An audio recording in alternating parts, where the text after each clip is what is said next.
আসসালামু আলাইকুম। আমি মোহাম্মদ রাব্বি হাসান। আমি আপনাদের সামনে হাজির হয়েছি আজকে ইংরেজির একটা গুরুত্বপূর্ণ টপিক নিয়ে, যেটা হচ্ছে কনজাংশন এবং ইন্টারজেকশন। আজকে এই দুইটা পার্ট নিয়ে আমি আপনাদের সামনে আলোচনা করব। সবাইকে সাথে থাকার জন্য অনুরোধ করা হলো। আচ্ছা, এ পর্যায়ে আমি কনজাংশন নিয়ে আলোচনা করব। কনজাংশন, যার অর্থ দেখেন সংযুক্ত করা। সেটা হতে পারে দুইটা ওয়ার্ড, দুটি ক্লজ বা দুটি সেন্টেন্সের মাঝে। তার মানে কনজাংশন এমন একটা জিনিস যেটা দুইটা ওয়ার্ডকে মিলিত করতে পারে, আবার দুটি ক্লজকে মিলিত করতে পারে, আবার দুটি সেন্টেন্সকেও মিলিত করতে পারে। আমি যদি আপনাদের উদাহরণের মাধ্যমে দেখাই, তাহলে দেখবেন যে ব্রেড অ্যান্ড বাটার। এই যে আমি যে ব্রেড অ্যান্ড বাটারকে লিখেছি, তো আপনারা দেখেন ব্রেড এবং বাটারকে অ্যান্ড কনজাংশন যুক্ত করেছে। খুব সহজে আপনারা বুঝতে পারবেন, কনজাংশন দুইটি ওয়ার্ডকে কখনো কখনো যুক্ত করবে, কখনো বা দুইটি ক্লজকে যুক্ত করবে, কখনো বা দুটি সেন্টেন্সকে যুক্ত করবে। আচ্ছা, এখন তো আপনারা দুইটি ওয়ার্ডকে যুক্ত করা দেখলেন। এ পর্যায়ে দেখবেন যে একটা সেন্টেন্সকে কিভাবে যুক্ত করে। এই যে যেমন একটা আমি সেন্টেন্স লিখেছি, হি ইজ এ পুর। সে হয় গরিব বাট অনেস্ট, কিন্তু সৎ।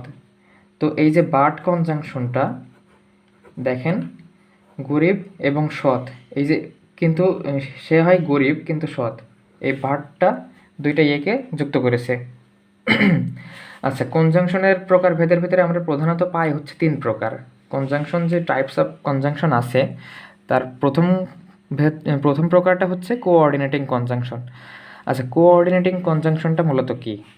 কোঅর্ডিনেটিং কনজাংশনটা যখন কোনো কনজাংশন, যেমন for, and, but, yet, so, etc কনজাংশনগুলো দুইটা ওয়ার্ড, দুইটা ক্লজ বা কখনো কখনো দুটি সেন্টেন্সকে যখন যুক্ত করবে, তখন তাকে বলা হবে কোঅর্ডিনেটিং কনজাংশন। আচ্ছা, কোঅর্ডিনেটিং কনজাংশনগুলো কি?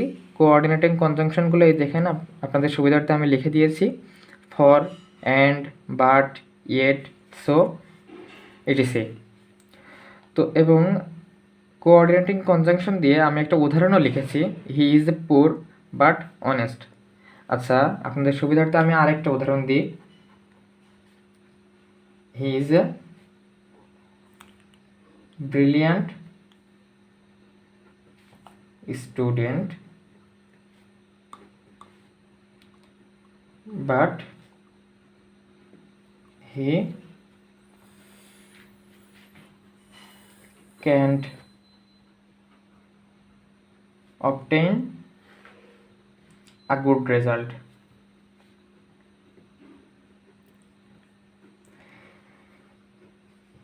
দেখেন, আমি উদাহরণটা লিখেছি, he is a brilliant student, সে একজন মেধাবী ছাত্র, কিন্তু he can not obtain a good result, সে ভালো ফলাফল অর্জন করতে পারেনি।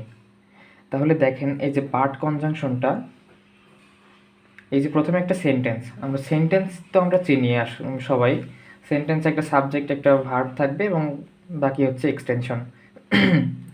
তো একটা সেন্টেন্সকে যুক্ত করেছে বাট কনজাংশন, এবং he can not obtain a good result, সে কোনো ভালো ফলাফল করতে পারেনি মেধাবী স্টুডেন্ট হওয়া সত্ত্বেও।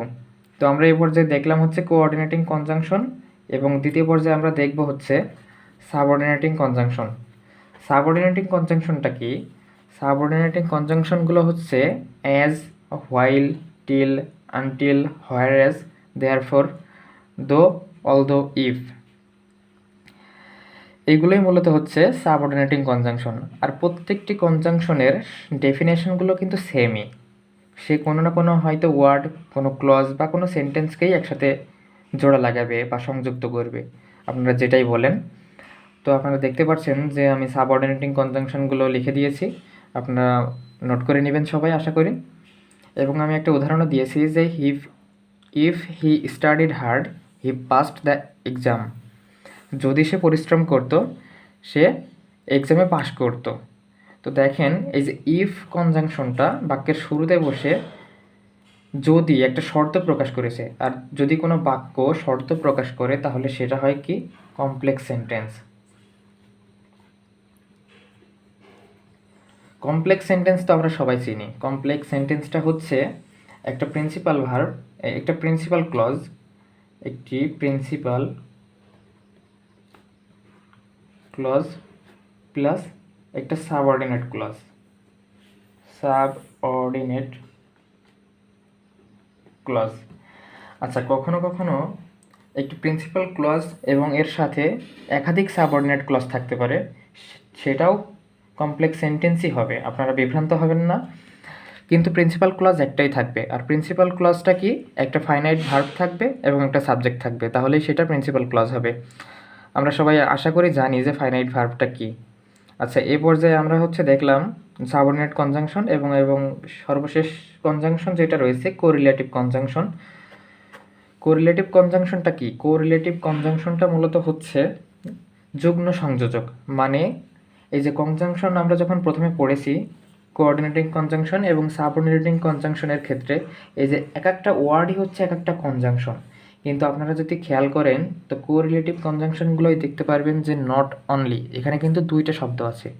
তো দুইটা শব্দ মিলে যখন একটি কনজাংশন প্রকাশ করবে তখনই সেটা হবে কোরিলেটিভ কনজাংশন।